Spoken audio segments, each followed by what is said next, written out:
Hey, true believers. Chris Mack coming at you with something a little bit different today. I got a request. Someone asked if I can kind of show my setup and what I do in terms of photography. So what I decided to do is I'm here going to take our Sabretooth and maybe our Wolverine, seeing how the mood takes us, and do some cool poses, maybe some battle photography and some just straight up still poses. Got some really cool stuff here. We got one of my favorite little lights that I use for photography. Got my little puck lights. These things have been a godsend since I really started getting into this. Going to try to use those. And then another thing that's always important is when you're doing photography, you always want to make sure you have a tripod, whether it's just a traditional one or this one's kind of neat. You can get this at Walmart. It has bendy legs. It can be a pain in the butt if you just want to set up like a regular tripod, but the reason that I prefer it is with these, the way that they bend like so, you can wrap it around a pole. So if you're outside and you kind of just you don't have a place where you can set down a tripod and say do like a group photo, or just however you're being creative, you can wrap this around a pole and it will stay. Those wrap pretty tight. I found some rocks outside that I think are going to be kind of neat to use. And then we also have some gels that we're going to try out. And then I picked these up at Walmart yesterday since this is, October. All the fun Halloween stuff's coming out. So we're going to try some LED orange lights. The other thing that I am going to attempt to use that I've used in my photography a lot that you guys have used, let me see if I can get it out of my bag, is this is a kind of a nano spray humidifier. It just takes water, so you can use this for smoke if you don't want to use a fog machine or a vape pen. That way you're not smoking people out. This dissipates relatively quick. That's some good stuff. So I will leave links to where I get all this stuff. So if you guys want to pick it up, I'll leave it down in the comments. The other thing that I do want to point out is you see here that I have this particular top on my tripod.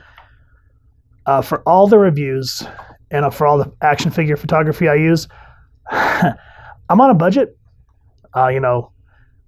Being a father and whatnot, you have to learn to work with what you have. So what I shoot with is I don't have a Canon nor a Nikon. I shoot with a Galaxy S7 smartphone. So we'll get into that in a minute. Let's go ahead and see what type of cool poses we can get our figures into, because that's always the first thing you want to do is take a moment and see what type of range of motion you have with your action figures.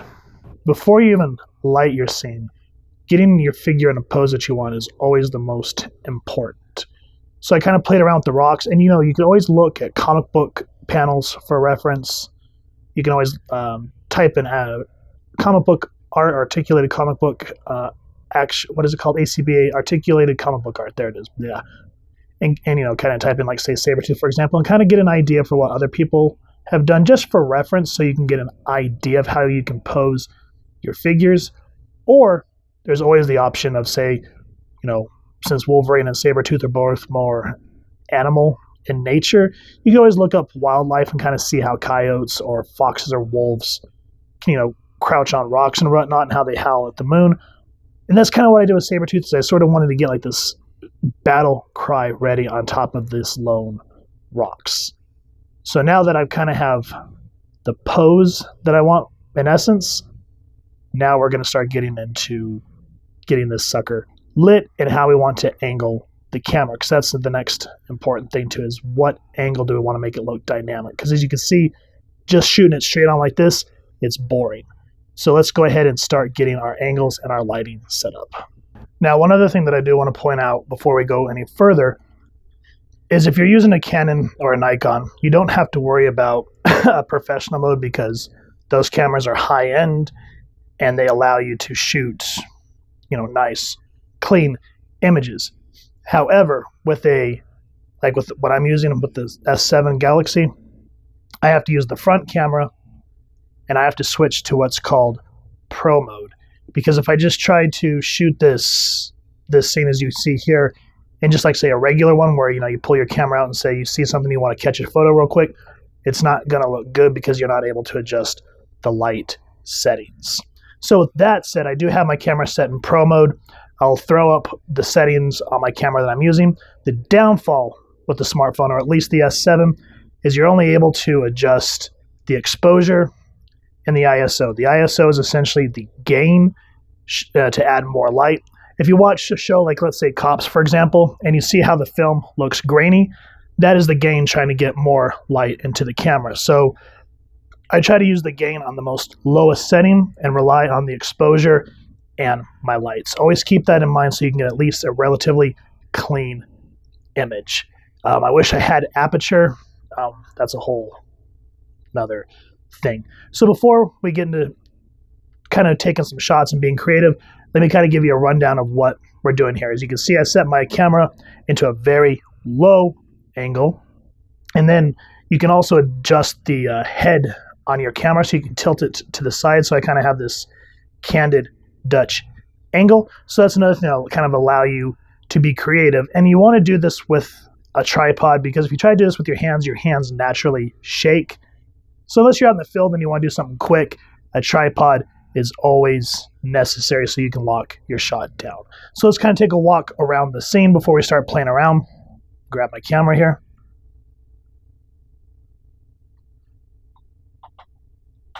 Now, as you can see, it looks like a complete 180 of the desk that we were just looking at a moment ago. I have my big light in the back being the fill light so that we can kind of get some light behind Creed. I did grab my desk lamp. This is a desk gooseneck lamp that you can get from Walmart. Here's one of my pucks. I wish these pucks came with little light tripods, but they did not.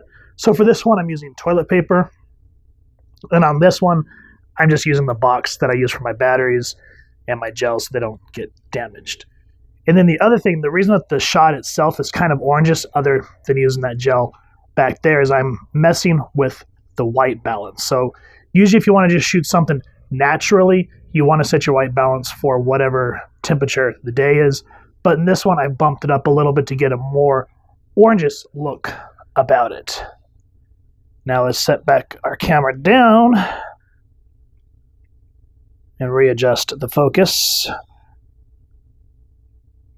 That's what our scene looks like. Now it looks too bad. I mean, we can get a shot here and start moving around, getting different angles. But another thing that I like to add, so here is, out of the packaging, the vapor that I was talking about. So with these, you just pop the top, fill some water, screw it back in, and then you just pull this little tab, and we should start getting smoke. So you kind of start moving the humidifier around. And as you see, you don't want to really put it too much on Creed because you don't want him covered in the smoke. Kind of bring it down here. And another thing that I'm always aware of is where the stream is going. So you can kind of see that there's more of a dedicated line shooting. So I try to back it up so it looks more natural. See how you get more of a flow. But we don't want to do it here in front of the character because that just completely blows him out. So I like to kind of try to go back around towards my fill light. And as you can see, we start to get a more natural look of smoke. You kind of bring it down, maybe look like it's just coming off the ground. You can do that too. And there's several ways to use smoke. Like I said, I'm shooting indoors, so I try to leave using my fog machine to a minimum because that really smokes up the room. You don't want to use cigarette smoke or vape because that leaves a smell and can leave a film. That's not a good idea. Like I said, this thing is good because it's just water. I do need to get another one, though, because I accidentally dropped it, and it's been a turd ever since. But as you can see, you still get a nice spray out of it. I mean, look at that. Looks like there's smoke coming off the ground. And another thing that I do want to stress about smoke, if you didn't have, like, say, a fill light, like that big one that we saw behind Creed just a moment ago, this light needs to be there so the smoke has something to interact with. If you use, say, like just rely on one of these pucks, it's not strong enough to pick up the light. Neither is this gooseneck lamp. It all depends, but you do want a strong light somewhere in order to pick up the smoke. That's why I have my heaviest light as the fill light so that we can get some light behind him. If I take it out, it just looks flat. You want to make sure that when you're shooting, that you can get your subject to not blend in. You don't want it to look like a flat image. You want to make sure that they look like they stand out from the background. So at least with that little bit of lighting, you can see that he's not smashing into the background. The rocks are a little more well lit. And then I'm using my gooseneck as my overhead primary light, and then my pucks angling to get that fill light look. Now, speaking of light, let me go ahead and take my camera off the tripod here. When you're shooting like this, one thing you also want to keep in mind is lights will have settings. These little pucks have 2 settings, so they have bright, medium, and then off. For these, because they're not super what's called lumens, they don't have a lot of lumens, which is the brightness. So I usually shoot them on high. This gooseneck lamp has more lumens, but I usually shoot it at its lowest setting, because if I get any more, it's just going to look... See how you get the light difference here? And then this light in the back that I got from Amazon, that sucker gives off a bunch. So right now that is at its lowest setting. And at its lowest setting, we're getting the fill light that we need from the back. It's interacting with the smoke. So whenever you're shooting, always make sure that be kind of conscientious about where you want your lights, your camera settings, and then of course the angle in which you want to shoot your subject. So that's just kind of a quick tutorial in a nutshell of how I do things. I hope that you guys have enjoyed this segment. If you guys would like to kind of see how, if I need to add something digital, or let's say that we were shooting and one of the tripod legs or the light itself kind of actually got into the shot. If you all want to see a tutorial on how I'm able to take those out digitally, let me know down in the comments. I'd be more than happy to show you. But for the time being, this is more just traditional photography. So if you've enjoyed this video, we really would appreciate it if you take a moment to hit like, share, and subscribe. Helps the club channel more than you could possibly know. And if you don't mind hitting that fancy little X bell next to subscribe, that way we can continue to upload content, you guys will get notified. Come to the channel, and we love talking with y'all and hearing your thoughts and feedback down in the comments below. So with all that said, hope you all continue to have an absolutely amazing day reading, and happy hunting, true believers.